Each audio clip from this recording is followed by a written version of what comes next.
Congressman Ed Royce, chairman of the House Foreign Affairs Committee, reacted to the president's call to pursue a diplomatic path in the Iran nuclear showdown. The only reason that the Iranians are at the table, the only reason they're trying to negotiate is because they're concerned about us imploding their economy.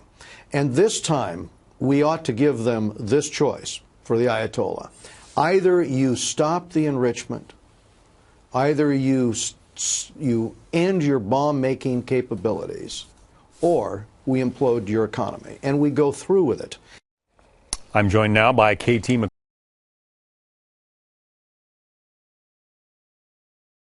Royce had to say there, the threat of imploding Iran's economy. Realistic? Yeah, absolutely. And that's how ultimately we won the Cold War, by imploding the Soviet Union's economy, using the oil weapon. That's what Reagan did. He set it up. He ultimately drove the price of oil from $40 a barrel to $18 a barrel in 9 months, and the Soviet Union was on the ropes.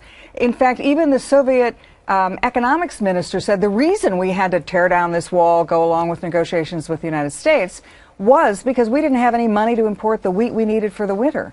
I think that Congressman Royce has the right idea.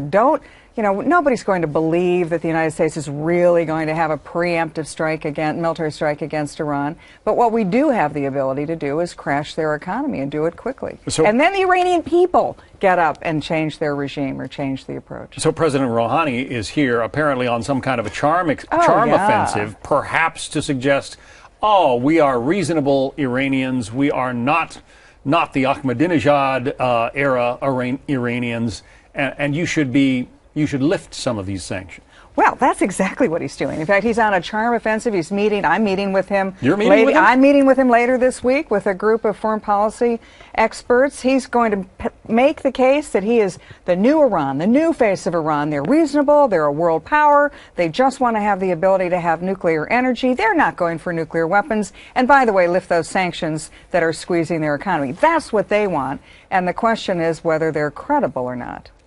The president, first of all, you're a former speechwriter, wrote speeches for Caspar Weinberger and Ronald Reagan. The president said in his UN address today that the world is safer now than it was 5 years ago.